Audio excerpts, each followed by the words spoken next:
Hi ഫിഷി doctors. നീറ്റിൻ്റെ dress code നിങ്ങൾക്ക് എല്ലാ വർഷവും ഏറ്റവും കൂടുതൽ കൺഫ്യൂഷനും ആങ്സൈറ്റിയും ഉണ്ടാക്കുന്ന ഒരു കാര്യമാണ് അല്ലേ. ലാസ്റ്റ് മിനിറ്റ് ആകുമ്പോഴേക്കും എന്തിടണം, എന്ത് അലൗഡ് ആണ്, എന്ത് അലൗഡ് അല്ല, നിങ്ങൾക്ക് എല്ലാ വർഷവും കുറേ കൺഫ്യൂഷൻസും ഡൗട്ട്സും ഉണ്ടാവാറുണ്ട്. അപ്പോൾ എല്ലാ വർഷത്തെയും പോലെ നിങ്ങൾക്ക് ഡ്രസ് കോഡിനെ കുറിച്ച് ഒരു ക്ലാരിറ്റി തരാനാണ് മിസ്സ് വന്നിരിക്കുന്നത്. ഈ പ്രാവശ്യം നമ്മളുള്ളത് നമ്മുടെ കോഴിക്കോട് SM സ്ട്രീറ്റിലാണ്. അപ്പോൾ നമുക്കിവിടെ നേരിട്ട് പോയി നിങ്ങൾക്ക് എന്തൊക്കെ അലൗഡ് ആണ്, എന്തൊക്കെ നിങ്ങൾ ശ്രദ്ധിക്കണം ഡ്രസ് കോഡിൻ്റെ കേസിൽ എന്നുള്ളത് നമുക്കൊന്ന് നോക്കി പരിചയപ്പെടാം.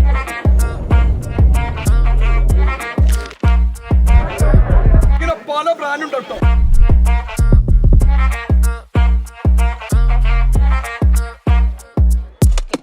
അപ്പോൾ ഗേൾസിന്റെ top wear, especially Indian wear ഇടുന്നവർക്ക് എന്തൊക്കെ അലൗഡ് ആണെന്ന് മിസ് കാണിച്ചു തരാം. മക്കൾ അത് മാത്രം ശ്രദ്ധിച്ച് കേൾക്കുക കേട്ടോ. ഇതുപോലെയുള്ള കുർത്താസൊക്കെ നിങ്ങൾക്ക് ഇടാം, പക്ഷെ ഒരുപാട് ഹെവി എംബ്രോയിഡറി വർക്ക് ഉള്ളതും പ്രിന്റഡ് ആയിട്ടുള്ളതും അവോയ്ഡ് ചെയ്യാൻ നോക്കുക. മോസ്റ്റ്ലി പ്ലെയിൻ കുർത്താസ് ഇടുക. പിന്നെ സ്ലീവ്സ് പറയുകയാണെങ്കിൽ full sleeves in normal cases allowed അല്ല. പക്ഷേ നിങ്ങൾ കസ്റ്റമറി ഡ്രസ്സൊക്കെ ഇടുന്നവരാണെങ്കിൽ, നിങ്ങൾ എക്സാം ഹാളിൽ നേരത്തെ റിപ്പോർട്ട് ചെയ്തിട്ടുണ്ടെങ്കിൽ, ഇപ്പോൾ ബുർക്കയൊക്കെ ഇടുന്നവരാണെങ്കിൽ നേരത്തെ റിപ്പോർട്ട് ചെയ്തിട്ടുണ്ടെങ്കിൽ, അതായത് അറൗണ്ട് 12:30 നിങ്ങൾ റിപ്പോർട്ട് ചെയ്യണം. അപ്പം അവർ പ്രോപ്പറായിട്ടുള്ള തെറോ ആയിട്ടുള്ള ചെക്കിങ് ചെയ്തതിന് ശേഷം നിങ്ങൾക്ക് ഉള്ളിലേക്ക് പോകാവുന്നതാണ്. അതിനെക്കുറിച്ച് മിസ് ഡീറ്റെയിൽ ആയിട്ട് പറഞ്ഞുതരാം കേട്ടോ. അപ്പോൾ ഈ ടൈപ്പ് കുർത്താസൊക്കെ നിങ്ങൾക്ക് ഇടാം. പിന്നെ നിങ്ങൾക്ക് ഇപ്പം പ്രിന്റഡ് ആയിട്ടുള്ള, അതായത് കുറേയൊക്കെ പേര് ഇങ്ങനത്തെ കോളേർഡ് ഹൈനെക്കുള്ള കുർത്താസ് ഇടുന്നവരുണ്ടാവും, അതും ഇടാം. ഇതേപോലെയുള്ള സോബർ പ്രിന്റ്സ് ഒക്കെ ആണെങ്കിൽ കുഴപ്പമൊന്നുമില്ല. പിന്നെ 3/4 സ്ലീവ് ട്രൈ ചെയ്യുക. മോസ്റ്റ്ലി ഹാഫ് സ്ലീവ് ഇടാൻ നോക്കുക. 3/4 സ്ലീവ് ഇസ് ഓൾസോ ഓക്കെ, പക്ഷെ കംപ്ലീറ്റ് കവർ ചെയ്യുന്ന രീതിയിലുള്ള സ്ലീവ്സ് ഒഴിവാക്കുക. പിന്നെ ഇതേപോലെയൊക്കെയുള്ള, നിങ്ങളിനി പ്രിന്റഡ് ഇടുന്നവരാണെങ്കിലും നിങ്ങളുടെ കയ്യിൽ ഇതുപോലെയുള്ള സോബർ പ്രിന്റ്സ്, കുറച്ച് ലൈറ്റ് ഷെയ്ഡ്സ് ഒക്കെ ഉണ്ടെങ്കിൽ അത് ട്രൈ ചെയ്യുക, അത് ഇട്ട് നോക്കുക കേട്ടോ. പിന്നെ ഒരുപാട് ഇങ്ങനെ കണ്ടോ ഫ്രിൽസും അങ്ങനത്തെ ഒക്കെയുള്ള ഒരുപാട് ഫ്ലെയേഴ്സും ഫ്രിൽസും ഉള്ള ഡ്രസ്സുകൾ ഒഴിവാക്കുന്നതാണ് നല്ലത്. അപ്പം നമുക്കിനി ബോട്ടംസിൽ എന്തൊക്കെ അലൗഡ് ആണെന്നുള്ളത് നോക്കാം. പ്ലാസോസ് ഉണ്ടോ, സ്ട്രെയിറ്റ് കട്ട് ആയിട്ടുള്ളത്, ഒരുപാട് ലൂസ് അല്ലാത്ത. ഇത് പെർഫെക്റ്റ് ആണ്. ഇത് നിങ്ങൾക്ക് ഇടാം. കാരണം ഒരുപാട് ലൂസായിട്ട് ഒരുപാട് ഫ്ലെയർ ആയിട്ട് കിടക്കാത്ത രീതിയിലുള്ള straight cut, pencil cut bottoms ഒക്കെ അലൗഡ് ആണ്. അതേപോലെ ഇങ്ങനെ നാടയുള്ളതാണെങ്കിൽ നല്ലത്, ഇലാസ്റ്റിക്കും ഓക്കെയാണ്. പക്ഷെ മെറ്റൽ ഹുക്സോ മെറ്റൽ സിപ്പോ ഉള്ള ഒന്നും തന്നെ അലൗഡ് അല്ല. പ്ലാസോസ് അലൗഡ് ആണോ എന്ന് ചോദിച്ചാൽ മിസ് പറഞ്ഞതുപോലെ ഒരുപാട് വൈഡ് ആയിട്ട് കിടക്കുന്ന, ഒരുപാട് ഫ്ലെയർ ആയിട്ട് കിടക്കുന്നത് അവോയ്ഡ് ചെയ്യുക. കറക്റ്റ് ഫിറ്റ് ആയിട്ടുള്ള രീതിയിലുള്ള ഒരു മീഡിയം ഫിറ്റ് ഒക്കെ ഉള്ളത് നിങ്ങൾക്ക് ഇടാം. ഓക്കെ, പ്ലാസോസ് കുഴപ്പമില്ല. പിന്നെ ഇപ്പോൾ ഫുൾ സെറ്റ് ചുരിദാറൊക്കെ ഇടുന്നവരാണെങ്കിൽ അതിൻ്റെ കൂടെ ചിലപ്പോൾ പ്ലാസോ സെറ്റുകളാണെങ്കിലും കുഴപ്പമില്ല. ദ തിങ് ഈസ്, ഒരുപാട് ഫ്ലെയർ, ഒരുപാട് പ്ലീറ്റ്സ് അങ്ങനെ പാടില്ല. അതാണ് അവരുടെ റൂള്. ഇങ്ങനെയുള്ള ജീൻസ് ഒന്നും അലൗഡ് അല്ല, പാച്ച് വർക്ക് ഉള്ളതും. പിന്നെ അതേപോലെ നോക്ക്, മെറ്റൽ ഹുക്സ്, മെറ്റൽ സിപ്പ്, ഇതേപോലെ മെറ്റൽ ബട്ടൺസ് ഉള്ള ഒരു ഡ്രസ്സും അലൗഡ് അല്ല. അത് സ്കേർട്ട് ആകാം. ഇവിടെ ഇപ്പോൾ ഞാനൊരു സ്കേർട്ട് കണ്ടു, സ്കേർട്ട് ആകാം. ഇതൊന്നും നിങ്ങൾ ഇടരുത്. ബിക്കോസ് അൺനെസസറി നിങ്ങൾക്ക് എക്സാം ഹാളിൽ പിന്നെ ടെൻഷനും പ്രശ്നമൊക്കെ ഉണ്ടാകും. Try to keep it as simple as possible. ഈ ടൈപ്പ് പാൻസ് ഒക്കെ നിങ്ങൾക്ക് ഇടാം. ഇതിപ്പോൾ കണ്ടോ, ഇതിൽ പക്ഷേ സിബ് ഉണ്ട്, മെറ്റൽ സിബ് ഉണ്ട്. അത് ചിലപ്പോൾ ഒരു പ്രശ്നമാവും. പക്ഷേ നമുക്ക് നോർമൽ ബട്ടൺസ് ഒക്കെയുള്ള പാൻറ്റാണ്. അപ്പോൾ ഇത് നിങ്ങൾക്ക് ഇടാം ഷർട്ടിൻ്റെ കൂടെ. പക്ഷേ ഹൈ കോളേർഡ് ഷർട്ട്സ് അവോയ്ഡ് ചെയ്യുക. പിന്നെ ഇത് സിന്തറ്റിക് മെറ്റീരിയലിൻ്റെ, സാധാരണ നമ്മുടെ പൈജാമാസ് ഒക്കെ പോലെയുള്ള പാൻറ്റാണ്. ഇതൊക്കെ നിങ്ങൾക്ക് ഇടാം കേട്ടോ, പക്ഷെ പറഞ്ഞില്ലേ. പിന്നെ പോക്കറ്റ്സ് തറവായിട്ട് ചെക്ക് ചെയ്യും. ചിലതിൽ ഇപ്പം വിത്ത് പോക്കറ്റ്സ് അലൗഡ് അല്ല എന്ന് പറയായിരുന്നു. പക്ഷേ എനിക്ക് തോന്നുന്നത് കഴിഞ്ഞ വർഷമൊക്കെ കുറച്ച് റിലാക്സേഷൻ ഉണ്ടായിരുന്നു. പോക്കറ്റ്സ് ഉള്ള ഡ്രസ്സാണെങ്കിൽ പോക്കറ്റ്സ് തറവായിട്ട് ചെക്ക് ചെയ്യും. അതാണ് അതിൻ്റെ ഒരു റൂള്. പിന്നെ നിങ്ങൾ പാൻറ്റ് ഇടുമ്പം ഫ്ലെയേർഡ് പാൻറ്റ്സ് അവോയ്ഡ് ചെയ്യുക. ഓൾസോ ഇതുപോലെയുള്ള പ്രിൻറ്റുകൾ അവോയ്ഡ് ചെയ്യുക. മാക്സിമം ലൈറ്റ് പ്ലെയിൻ ഡ്രസ്സസ് ഇട്ടിട്ട് പോകാൻ ശ്രദ്ധിക്കുക. നിങ്ങൾക്ക് ക്ലാരിറ്റി കിട്ടിയില്ലേ? കാരണം നമ്മൾ ഒരുപാട് ഇങ്ങനെ കാണിച്ച് നിങ്ങളോട് പറയുന്നതിലും ഭേദം ഇന്ന് മോസ്റ്റ് സിംപ്ലസ്റ്റ് വേ നമ്മൾ എന്തിട്ട് പോകാന്നുള്ളതാണ് മിസ് നിങ്ങൾക്ക് പറഞ്ഞു തരുന്നത്. അപ്പം ഇങ്ങനെയുള്ള വലിയ വലിയ ജംഗിൾ പ്രിൻസോ അല്ലെങ്കിൽ ഈവൻ എന്തെങ്കിലും ലെറ്റേഴ്സൊക്കെ എഴുതിയത് ഒരിക്കലും അലൗഡ് അല്ല. അപ്പോൾ പ്ലെയിൻ ആയിട്ടുള്ള സിമ്പിൾ, എന്താ പറയുക, ഇതിലിപ്പോൾ നോക്ക്, ഇതിലൊരു ഡാർക്ക് കളർ ഉണ്ട്. ഇതേപോലത്തെ തന്നെ ഒക്കെ ഇടാം, പക്ഷേ ലൈറ്റ് കളേർഡ് ബോട്ടംസ് ചൂസ് ചെയ്യാൻ വേണ്ടി ഇതാക്കുക. പിന്നെ ജഗ്ഗിങ്സ് പിന്നെയും കുഴപ്പമില്ല, കാരണം അതിൽ മെറ്റൽ സംഭവങ്ങളൊന്നുമില്ല. പക്ഷേ ലെഗിങ്സും അലൗഡ് ആണ്. കഴിഞ്ഞ പ്രാവശ്യമൊക്കെ ഒരുപാട് പേര് ലെഗിങ്സ് ഒക്കെ ഇട്ടിട്ട് പോയിരുന്നു. പക്ഷേ again I'm telling you, കാരണം അതിൻ്റെ മുമ്പത്തെ വർഷം ലെഗിങ്സ് ഇട്ടവരെ അലൗ ചെയ്തിട്ടില്ലായിരുന്നു. So to be on the safer side, because NTA ഇപ്രാവശ്യത്തെ ബുള്ളറ്റിൽ പറഞ്ഞിട്ടുണ്ട് ഏറ്റവും കൺവീനിയൻ്റ് ആയിട്ട് ഈ ഒരു സ്ക്രൂട്ടണി നടക്കും, അതായത് ഡ്രസ് കോഡ് ചെക്കിങ് നടക്കും, അതായത് കുട്ടികൾക്ക് ഒരു രീതിയിലുള്ള ടെൻഷനും ഉണ്ടാവില്ല എന്ന് ഇൻവിജിലേറ്റേഴ്സിന് സ്പെഷ്യൽ ഇൻസ്ട്രക്ഷൻ കൊടുക്കുന്നൊക്കെയാണ് പറഞ്ഞിരിക്കുന്നത്. പക്ഷേ we don't know, anything can happen. അതുകൊണ്ട് നമുക്കൊരു ടെൻഷനും വരാത്ത രീതിയിൽ ഏറ്റവും സിമ്പിളായിട്ട് തന്നെ ഏറ്റവും ഫോർമലായിട്ട് തന്നെ ഡ്രസ്സ് ചെയ്ത് പോവാം. ഇതേപോലെയുള്ള high neck long sleeve dresses avoid ചെയ്യാനാണ് പറയാറുള്ളത്. പക്ഷെ നിങ്ങൾക്കത് അൺഅവോയ്ഡബിൾ സർക്കംസ്റ്റൻസ് ആണ്, അതിട്ടേ പറ്റൂ എന്നുള്ള ഒരു സിറ്റുവേഷൻ ആണെങ്കിൽ ആസ് ഐ ടോൾഡ് നേരത്തെ റിപ്പോർട്ട് ചെയ്യുക, ഇൻവിജിലേറ്റേഴ്സിനോട് കാര്യങ്ങൾ പറയുക. ഓക്കെ, അവർ തറവായിട്ട് ചെക്ക് ചെയ്തിട്ട് നിങ്ങളെ ഉള്ളിലേക്ക് കയറ്റി വിടും. ഓക്കെ, ടീഷർട്ട് ഇടുന്നവർ ഇങ്ങനെയുള്ള പ്രിന്റ്സ് റൈറ്റിങ്സ് ഉള്ള ഒന്നും തന്നെ എടുക്കരുത്. ഗ്രാഫിക് പ്രിന്റ്സ് ലെറ്റേഴ്സ് ഒന്നും പാടില്ല. ഇതിലൊക്കെ ഒരുപാട് കാര്യങ്ങൾ എഴുതിയിട്ടുണ്ട്. And please avoid that, because അത് നിങ്ങൾക്ക് ലേറ്റർ ഓൺ ഒരുപാട് പ്രശ്നങ്ങൾ ഉണ്ടാക്കും. അപ്പോൾ വെറുതെ എന്തിനാണ് നിങ്ങൾക്ക് എക്സാം ഹാളിൽ ടെൻഷൻ. സോ പ്ലീസ്, പിന്നെ ഹൂഡീസ് ഉള്ള ടോപ്സ് ഒക്കെ അവോയ്ഡ് ചെയ്യുക. So I hope you got an idea now. Western dress ഇടുന്നവർ എന്തൊക്കെ ഇട്ടിട്ട് പോവാന്നുള്ളത് ഒരു ഐഡിയ കിട്ടിയില്ലേ? നിങ്ങൾ ഫുൾ ചുരിദാർ സെറ്റ് ഇടുന്നവരാണെങ്കിൽ ഇതേപോലെയുള്ള സോബർ കളേഴ്സും ഒരുപാട് പ്രിന്റ്സ് ഒന്നും ഇല്ലാത്ത, ഒരുപാട് നെക്കിലൊക്കെ ഒരുപാട് വർക്ക് ഇല്ലാത്ത ഫുൾ സെറ്റുകൾ നിങ്ങൾക്ക് യൂസ് ചെയ്യാം. ദുപ്പട്ട യൂസ് ചെയ്യുന്നതിന് പ്രശ്നമൊന്നുമില്ല. അഗെയിൻ നിങ്ങളുടെ ചെക്കിങ്ങിൻ്റെ സമയത്ത് അവരതൊന്ന് റിമൂവ് ചെയ്യാൻ പറയും, അതൊന്ന് നിങ്ങൾ ചെക്ക് ചെയ്യാൻ അലൗ ചെയ്യുക. ഇങ്ങനെയുള്ള നെക്കുകളൊക്കെ അലൗഡ് ആണ്. അപ്പം നിങ്ങൾ ഫുൾ സെറ്റ് ചുരിദാർ ഇട്ട് പോകുന്നവരാണെങ്കിലും ഈ ഒരുപാട് ഭയങ്കരമായിട്ടുള്ള ഹെവി പ്രിന്റ്സ് അതൊക്കെ ഒന്ന് അവോയ്ഡ് ചെയ്യുക. ഓക്കെ, കണ്ടോ, ഭയങ്കര പാർട്ടി വെയർ ടൈപ്പ്, നമ്മൾ വെഡിങ്ങിനല്ലോ പോകുന്നത്, നമ്മളൊരു എക്സാമിനല്ലേ പോകുന്നത്. അപ്പോൾ ആ രീതിയിൽ പോവുക. ഇതേപോലെയുള്ള ഫുൾ സെറ്റൊക്കെ നിങ്ങൾക്ക് ഇടാം, അതിനൊന്നും പ്രശ്നമില്ല. പിന്നെ ഒരുപാട് ഫ്രിൽസും അങ്ങനെ ഒരുപാട് ഭയങ്കര ഹെവി വർക്കും ഒക്കെയുള്ള രീതിയിലുള്ള ഡ്രസ്സുകൾ അവോയ്ഡ് ചെയ്യുക. ജാക്കറ്റഡ് ആയിട്ടുള്ള, പിന്നെ ഇങ്ങനെ ഷ്രഗ് പോലെ കിടക്കുന്ന ടോപ്സ് അല്ലെങ്കിൽ അങ്ങനെയുള്ള കുർത്ത സെറ്റുകൾ അതൊക്കെ അവോയ്ഡ് ചെയ്യുന്നതാണ് നല്ലത്. ഫോർ എക്സാമ്പിൾ, ഇപ്പം ഇതൊക്കെ നോക്കുകയാണെങ്കിൽ ഇങ്ങനെ ഭയങ്കര ഹെവി ആയിട്ടുള്ള ഒരു ഔട്ട്ഫിറ്റ് ഒക്കെ അല്ലേ. അപ്പോൾ ഇതൊന്നും നിങ്ങൾ എക്സാം പോയിന്റ് ഓഫ് വ്യൂ ഒന്ന് നോക്കുമ്പോൾ ഇതൊന്നും നിങ്ങൾക്ക് അവിടെ ആവശ്യമില്ല. ഇനി ബോയ്സിന്റെ ഡ്രസ് കോഡാണ് നോക്കുന്നത്. ബോയ്സിന് നിങ്ങൾക്കറിയാം ഇങ്ങനെയുള്ള കോളേർഡ് നെക്സ് അവോയ്ഡ് ചെയ്യാൻ ശ്രമിക്കുക. പക്ഷെ അൺഅവോയ്ഡബിൾ ആണെങ്കിൽ എന്ത് ചെയ്യും? അപ്പം നിങ്ങൾ നേരത്തെ എക്സാം ഹാളിൽ പോവുക. പിന്നെ കോളേർഡ് നെക്ക് ഇടുന്നവരാണെങ്കിലും ബട്ടൺസ് ഓക്കെ ആണ്, പക്ഷെ മെറ്റൽ ബട്ടൺസ്, മെറ്റൽ സിപ്സ് ഉള്ള ഷർട്ടുകൾ അവോയ്ഡ് ചെയ്യുക. ഹാഫ് സ്ലീവ് ആണ് അവർ പ്രിഫർ ചെയ്യുന്നത്. ഹാഫ് സ്ലീവ് ഈവൻ 3/4 സ്ലീവ് പോലും അലൗ ചെയ്യുന്നില്ലായിരുന്നു. അപ്പോൾ ഹാഫ് സ്ലീവ് ഷർട്ട്സ്, ടീഷർട്ട്സ് ഇടാൻ ശ്രദ്ധിക്കുക. ഇതേപോലെയുള്ള പ്ലെയിൻ ഷർട്ട്സ് നിങ്ങൾക്ക് ഇടാം. പിന്നെ പ്രിന്റഡ് ആണെങ്കിൽ ഇതേപോലെയുള്ള സോബർ പ്രിന്റ്സ് നിങ്ങൾക്ക് യൂസ് ചെയ്യാം. പക്ഷേ ഒരുപാട് റൈറ്റിംഗ് ഒക്കെ ഉള്ള ഭയങ്കര വലിയ വലിയ ജൈജാന്റിക് പ്രിന്റ്സും അതേപോലെ എന്തെങ്കിലും ഇമേജസോ അങ്ങനെയൊക്കെ ഉള്ളത് അവോയ്ഡ് ചെയ്യുക. ഈവൻ പ്രിന്റ്സ് ഫ്ലോറൽ അല്ലെങ്കിൽ ഒരുപാട് ലൈൻസ്, ഒരുപാട് ചെക്സ് ഒക്കെ ഉള്ളത് അവോയ്ഡ് ചെയ്യുക. സിമ്പിൾ ആയിട്ടുള്ള ലൈറ്റ് ഷെയ്ഡ്സോ ഈവൻ പ്ലെയിൻ ഡാർക്ക് ഷെയ്ഡ്സും നിങ്ങൾക്ക് ഇടാവുന്നതാണ്. അപ്പോൾ ബോയ്സിന്റെ ബോട്ടം നമ്മൾ നോക്കുകയാണെങ്കിൽ ഇതേപോലെയുള്ള ഫോർമൽ പാൻസ് അലൗഡ് ആണ്. നിങ്ങൾക്ക് കാണാം ഇത് സ്ട്രെയിറ്റ് കട്ട് ആണ്, ബൂട്ട് കട്ട് അങ്ങനെയുള്ള ബോട്ടംസ് ഒന്നും അലൗഡ് അല്ല. പിന്നെ ഇപ്പം കാർഗോ പാൻറ് ഒക്കെ പോലെ ഒരുപാട് പോക്കറ്റ്സ് ഉള്ള ബോട്ടംസ് അലൗഡ് അല്ല.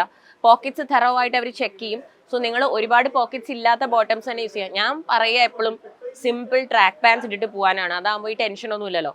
പിന്നെ ഇതിലിപ്പം സാധാരണ ബട്ടൺ ആണ്, കുഴപ്പമില്ല. മെറ്റൽ ബട്ടൺസ് അലൗഡ് അല്ല സ്ട്രിക്ട്ലി. അതേപോലെ സിപ്പ്, മെറ്റൽ സിപ്സ് ഉള്ള ബോട്ടം ആണെങ്കിൽ അതും അലൗഡ് അല്ല, അത് നിങ്ങൾ ശ്രദ്ധിക്കുക. കഴിഞ്ഞ പ്രാവശ്യമൊക്കെ അങ്ങനെ ഒരുപാട് ഇഷ്യൂസ് ഉണ്ടായിട്ടുണ്ടായിരുന്നു. ഓക്കെ, അപ്പോൾ നമ്മൾ ബോയ്സിന്റെ ടോപ്പ് വെയർ ഞാൻ ഓൾറെഡി ഷർട്ടിന്റെ കാര്യം പറഞ്ഞു. ടീഷർട്ട്സ് നിങ്ങൾ ഇടുന്നവരാണെങ്കിൽ round neck T-shirts, collar T-shirts avoid ചെയ്യുക. ആൻഡ് പ്ലെയിൻ, അതായത് ഒരുപാട് പ്രിന്റും കാര്യങ്ങളൊന്നുമില്ല. ഇപ്പോൾ ബ്രാൻഡിന്റെ പേരൊക്കെ ഉണ്ടാകും, അത് നിങ്ങൾക്ക് അവോയ്ഡ് ചെയ്യാൻ പറ്റില്ല. പ്ലെയിൻ ടീഷർട്ട്സ് ഇതേപോലെയുള്ളതാണ് ഏറ്റവും നല്ലത്. ചൂട് കാലവും കൂടിയാണ്, അപ്പോൾ സിമ്പിൾ കോട്ടൺ ആയിട്ടുള്ള ടീഷർട്ട്സ് ഒക്കെ ഇട്ട് പോയാൽ നിങ്ങൾക്ക് സുഖമായിട്ട് എഴുതിയിട്ട് വരാൻ പറ്റും. കണ്ടോ, ഇതേപോലെയുള്ള ഹാഫ് സ്ലീവ് ടീഷർട്ട്സ് ഒക്കെ ഇടാം. ഇതിലൊന്നും പ്രിന്റ്സ് ഒന്നുമില്ല, ഇതൊക്കെ അലൗഡ് ആണ്. ഇനി ബോട്ടം നോക്കുമ്പോഴേക്കും മിസ് നേരത്തെ പറഞ്ഞിരുന്നു ട്രാക്ക് പാൻസ് നിങ്ങൾക്ക് ഇടാം. കണ്ടോ, ഇപ്പം ബ്രാൻഡിന്റെ പേര് ചിലപ്പോൾ ഇങ്ങനെ എഴുതിയിട്ടുണ്ടാവും, അത് നമുക്ക് ചിലതിൽ അവോയ്ഡ് ചെയ്യാൻ പറ്റില്ല അല്ലേ. അപ്പം ബ്രാൻഡ് നെയിം ഓക്കെയാണ്, പക്ഷെ ഒരുപാട് റൈറ്റിങ്സ് ഉള്ളത് അവോയ്ഡ് ചെയ്യുക. വേറെ ഒരു ബ്രാൻഡിന്റെ കൂടെ വേറെ റൈറ്റിങ്സോ കാര്യങ്ങളോ ഒന്നും ഉണ്ടാവാൻ പാടില്ല. അപ്പം ഇങ്ങനെയുള്ള ബേസിക് ഡിസൈൻസ് ആർ ഓക്കെ.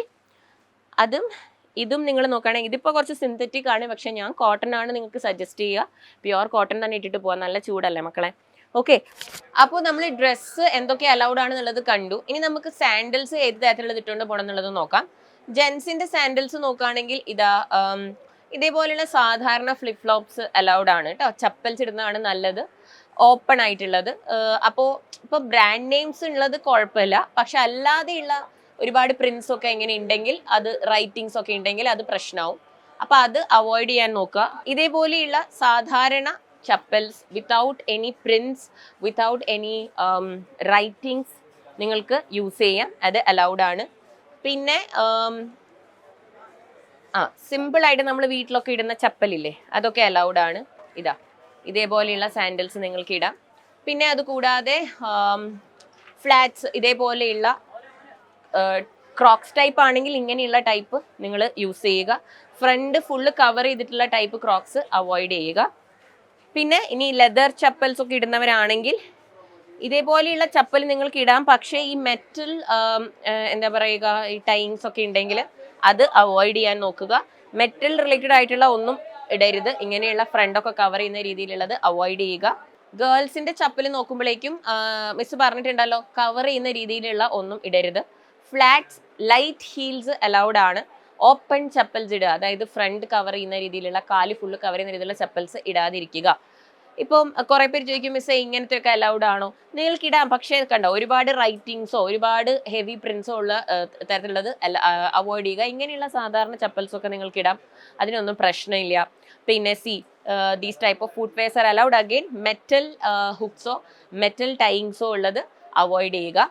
പിന്നെ ഒരുപാട് ഹൈ ഹീൽസ് അവോയ്ഡ് ചെയ്യുക. അപ്പോൾ നമ്മുടെ ഈ പ്രാവശ്യത്തെ ബുള്ളറ്റിൽ പറഞ്ഞിരിക്കുന്നത് medium heels, light heels are allowed എന്നാണ്. അപ്പോൾ ഇതൊക്കെ ഒരുപാട് ഹീൽസ് ഇല്ല, മീഡിയം ഹീൽസ് ആണ്. അപ്പോൾ നിങ്ങൾക്ക്, പിന്നെ ഇതൊരു ഓപ്പൺ ചപ്പലാണ്. പിന്നെ അവർ പറയുന്നത് ഒരുപാട് ടൈങ്സും ഒരുപാട് കെട്ടുകളും അങ്ങനെയുള്ളതൊക്കെ അവോയ്ഡ് ചെയ്യുക. അപ്പോൾ സിമ്പിൾ ആയിട്ടുള്ളത് ഇങ്ങനെയുള്ള സാൻഡൽസ് ഒക്കെ നിങ്ങൾക്ക് ഇടാം. അഗെയിൻ മിസ് പറഞ്ഞു, മെറ്റൽ ടൈങ്സും മെറ്റൽ ഇതും ഡിസൈൻസും ഉള്ളത് അവോയ്ഡ് ചെയ്യുക. ഞാൻ റിപ്പീറ്റഡ് ആയിട്ട് പറയുന്നത് നിങ്ങൾ വീണ്ടും വീണ്ടും കൺഫ്യൂസ്ഡ് ആയിട്ട് പിന്നെയും ചോദിക്കും, അതുകൊണ്ടാണ്. ഓക്കെ, അപ്പം ചപ്പലിന്റെ കാര്യത്തിൽ ഒരു ക്ലാരിറ്റി കിട്ടിയില്ലേ? അപ്പോൾ ഇനി എല്ലാവർക്കും ഉള്ള ഒരു വലിയ കൺസേൺ ആണ്, കസ്റ്റമറി ഡ്രസ്സ് അലൗഡ് ആണോ? അങ്ങനെയാണെങ്കിൽ നിങ്ങൾ ഏത് ടൈപ്പ് ഡ്രസ്സ് ഇടാന്നുള്ളത്. അപ്പൊ നമ്മുടെ കസ്റ്റമറി ഡ്രസ്സായിട്ട് ഇപ്പോൾ ബുർഖ ഇടുന്നവരുണ്ടാകും, അത് അലൗഡ് ആണ്. അപ്പോൾ നിങ്ങൾ പല രീതിയിലുള്ള ബുർഖാസ് ഇടുന്നവർക്ക് അറിയാം, ഫേസ് ഫുള്ളായിട്ട് കവർ ചെയ്യുന്നതുണ്ട്, ഹെഡ് മാത്രം കവർ ചെയ്യുന്നതുണ്ടാകും, ഇയേഴ്സ് കവർ ചെയ്യുന്നതുണ്ടാകും. അപ്പം നിങ്ങൾ ഏത് ടൈപ്പാണോ യൂസ് ചെയ്യുന്നത്, ഏത് ടൈപ്പ് നിങ്ങൾക്ക് ഇടാം. ഞാൻ സജസ്റ്റ് ചെയ്യുക, മൾട്ടി കളേഴ്സ് ഇട്ടിട്ട് പോകരുത്. പല കളേഴ്സിലുള്ള നിങ്ങൾ ഇടുന്നുണ്ടാകും, ഒരു കളറ് പ്ലെയിൻ കളർ ഇട്ടിട്ട് പോവുക. ആൻഡ് ഓൾസോ അപ്പോൾ ഫേസ് ഒക്കെ ഫുൾ കവർ ചെയ്യുന്ന രീതിയിലുള്ള, ഐസ് മാത്രം കാണുന്ന രീതിയിലുള്ള കസ്റ്റമറി വെയർ ഇടുന്നവരും ഉണ്ട്. അപ്പോൾ നിങ്ങൾക്ക് അത് ഇടണമെന്ന് നിർബന്ധമാണെങ്കിൽ നിങ്ങൾക്ക് എക്സാം ഹാളിൽ അറ്റ്ലീസ്റ്റ് 2 hours ബിഫോർ റിപ്പോർട്ട് ചെയ്യണം. ആൻഡ് നിങ്ങൾക്ക് അവരെ ഡീറ്റെയിൽ ആയിട്ടുള്ള ചെക്കിങ് ഉണ്ടാകും. അതിനുശേഷം അവർ നിങ്ങളോട് പറയും എക്സാം ഹാളിൽ കയറുന്ന സമയത്ത് നിങ്ങൾ ഏത് രീതിയിൽ കയറണം എന്നുള്ളത്. മോസ്റ്റ്ലി അലൗ ചെയ്യും. എല്ലാ രീതിയിലുള്ള കസ്റ്റമറി ഡ്രസ്സും അവർ റെസ്പെക്ട് ചെയ്യുന്നുണ്ട്. അതിന് ഇപ്രാവശ്യം അവർ സ്പെഷ്യലായിട്ട് അത് മെൻഷൻ ചെയ്തിട്ടുണ്ട്. കസ്റ്റമറി ഡ്രസ്സ് ഇടുന്നവർ മിനിമം 2 hours ബിഫോർ എക്സാം ഹാളിൽ റിപ്പോർട്ട് ചെയ്യാന്നുള്ളത്. അപ്പോൾ നിങ്ങൾ കസ്റ്റമറി വെയർ ഇടുന്നവരാണെങ്കിൽ അതനുസരിച്ച് പ്ലാൻ ചെയ്ത് പോവാം. കസ്റ്റമറി വെയറിൻ്റെ കൂടെ നിങ്ങൾ ചിലപ്പോൾ ഫുഡ് വെയർസിൻ്റെ കേസ് ആവട്ടെ, അപ്പോൾ അതിൽ സ്പെഷ്യൽ ഫുഡ് വെയർ ഫോളോ ചെയ്യുന്നവരാണെങ്കിൽ അതും നിങ്ങൾ നേരത്തെ തന്നെ പോയി ചെക്ക് ചെയ്യുക. പിന്നെ അതല്ലാതെ ഇപ്പം റിലീജിയസ് വെയർ ഇതേപോലെ ഇടുന്ന സിസ്റ്റേഴ്സിൻ്റെ ഗൗണ്, നൺസൊക്കെ എക്സാം എഴുതുന്നവരുണ്ടെങ്കിൽ നിങ്ങളുടെ ഗൗണും അലൗഡ് ആണ്. ഇപ്പം നിങ്ങൾക്ക് ഇപ്പം റോസറി ഒക്കെ ഹോൾഡ് ചെയ്യുന്നുണ്ടാവും, അപ്പോൾ കൊന്തയൊക്കെ മെറ്റൽ ആയിട്ടുള്ള എന്തെങ്കിലും ഉണ്ടെങ്കിൽ അത് ചിലപ്പം അവിടെ ചെക്കിങ്ങിൻ്റെ സമയത്ത് പ്രശ്നമാവാറുണ്ട്. ബെൽറ്റിൽ മെറ്റൽ എന്തെങ്കിലും ഉണ്ടെങ്കിൽ അത് പ്രശ്നമാവാറുണ്ട്. അപ്പോൾ അതുകൊണ്ട് സിസ്റ്റേഴ്സൊക്കെ നേരത്തെ റിപ്പോർട്ട് ചെയ്യുക. സാരി യൂസ് ചെയ്യുന്ന സിസ്റ്റേഴ്സ് ഉണ്ട്, അപ്പോൾ അങ്ങനെയുള്ളവരാണെങ്കിൽ നിങ്ങൾ കുറച്ച് നേരത്തെ ചെന്നിട്ടുണ്ടെങ്കിൽ നിങ്ങളുടെ ചെക്കിങ്ങും കാര്യങ്ങളും ഒക്കെ കഴിഞ്ഞ് സമാധാനമായിട്ട് നിങ്ങൾക്ക് എക്സാം ഹാളിലേക്ക് കയറാം. നീറ്റ് 2023 ഏറ്റവും വിവാദപരമായി നടന്ന ഒരു കാര്യമായിരുന്നു ഗേൾസിന്റെ ഇന്നർ വെയർ. അപ്പോൾ പെൺകുട്ടികൾ മെറ്റൽ ഹുക്സ് ഉള്ള അണ്ടർ ഗാർമെന്റ്സ് ഇട്ട് പോയപ്പം റിമൂവ് ചെയ്യപ്പെടുകയുണ്ടായി, അങ്ങനെ ഒരുപാട് ഇഷ്യൂസ് ഉണ്ടായി. അപ്പോൾ അത് ന്യൂസിലൊക്കെ റിപ്പോർട്ട് ചെയ്ത് കുറെ ചർച്ചകളും വിഷയങ്ങളൊക്കെ നടന്നതാണ്. അപ്പൊ റൂൾസിൽ വലിയ കാര്യമായ മാറ്റമൊന്നുമില്ല. Undergarments with metal hooks are not allowed. അപ്പോൾ മക്കള് അണ്ടർ ഗാർമെന്റ്സ് യൂസ് ചെയ്യുമ്പോൾ ഗേൾസ് പ്രത്യേകം ശ്രദ്ധിക്കുക. യു ക്യാൻ യൂസ് പാഡഡ് അണ്ടർവെയർസിനുള്ള അതൊക്കെ ഓക്കെയാണ്, പക്ഷേ ഇതുപോലെയുള്ള സ്പോർട്സ് ബ്രാ ടൈപ്സ് യൂസ് ചെയ്യാൻ നോക്കുക. ഒരു ദിവസത്തെ കാര്യമല്ലേ ഉള്ളൂ. ബിക്കോസ് അൺനെസസറി ആയിട്ട് ഇഷ്യൂസ് ഉണ്ടാവാണ്ടിരിക്കാൻ വേണ്ടിയിട്ടാണ്. പ്ലാസ്റ്റിക് ഹുക്സ് ഓക്കെയാണ്, പക്ഷെ മെറ്റൽ ഹുക്സ് ഉള്ള അണ്ടർ ഗാർമെന്റ്സ് അവോയ്ഡ് ചെയ്യുക. ഇനി നിങ്ങൾ സ്ലിപ്പ് ഇടുമല്ലോ, ഡ്രസ്സിൻ്റെ അടിയിൽ സ്ലിപ്പ് ഇടുന്നവരാണെങ്കിൽ, പെറ്റിക്കോട്ട് പോലെ ഇടുന്നവരാണെങ്കിൽ അതിലും മെറ്റൽ ഹുക്സോ മെറ്റൽ എന്താ പറയുക കണക്ഷൻസോ ഇല്ലാത്ത രീതിയിലുള്ള ഇന്നേഴ്സ് യൂസ് ചെയ്യാൻ നോക്കുക. അപ്പോൾ നമ്മൾ എല്ലാ ഡ്രസ് കോഡും ഡീറ്റെയിൽ ആയിട്ട് നോക്കി. ബോയ്സിന്റെ ടോപ്പ് വെയർ, ബോട്ടം വെയർ, ഗേൾസിന്റെ top wear, bottom wear, foot വെയറിൽ എന്തൊക്കെ അലൗഡ് ആണ്, അണ്ടർ ഗാർമെന്റ്സ്, കസ്റ്റമറി വെയർ, ഒരുവിധം എല്ലാ കാര്യങ്ങളും മിസ് പറഞ്ഞു തന്നിട്ടുണ്ട്. മക്കൾ ഈ വീഡിയോ ഡീറ്റെയിൽ ആയിട്ട് കണ്ടു എന്ന് വിചാരിക്കുന്നു. അപ്പൊ ഇനി നിങ്ങൾ ചെയ്യേണ്ടത്, ഇത് നിങ്ങൾക്ക് കണ്ടിട്ട് ഇനിയും നിങ്ങൾക്ക് എന്തെങ്കിലും ഡ്രസ് കോഡിനെ കുറിച്ച് ഡൗട്ട്സും കൺസേൺസും ഉണ്ടെങ്കിൽ ഈ വീഡിയോയുടെ താഴെ കമന്റ് ചെയ്യാം. നിങ്ങൾക്കറിയാം മൾട്ടിപ്പിൾ ക്ലാരിഫിക്കേഷൻസുമായിട്ട് മിസ് വരുന്നതായിരിക്കും. അപ്പോൾ എല്ലാവരും വീഡിയോ കാണുക. നിങ്ങൾക്കറിയാം സിമ്പിൾ ആയിട്ടുള്ള ഒരുപാട് മെറ്റൽ സംഭവങ്ങളും കാര്യങ്ങളൊന്നുമില്ല, ഒരുപാട് പ്രിന്റ്സ് ഒന്നും ഇല്ലാത്ത നോർമൽ ഒരു റൗണ്ട് നെക്ക് ടീഷർട്ടും ഒരു ഹാഫ് സ്ലീവ് ടീഷർട്ടും ഒരു ട്രാക്ക് പാൻറ്റും ഇട്ട് പോവുക, അതാണ് ഏറ്റവും നല്ലത്. ഒരു സാധാരണ ചപ്പലും. ഓക്കെ, പിന്നെ നിങ്ങളുടെ ഹെയർ സ്റ്റൈൽസ് കാര്യങ്ങളെ കുറിച്ചൊക്കെ വേറെ ഒരു വീഡിയോ ആയിട്ട് മിസ് വരുന്നതായിരിക്കും. I hope this information was helpful. Wishing you the very best. Signing off from SM Street. Bye bye.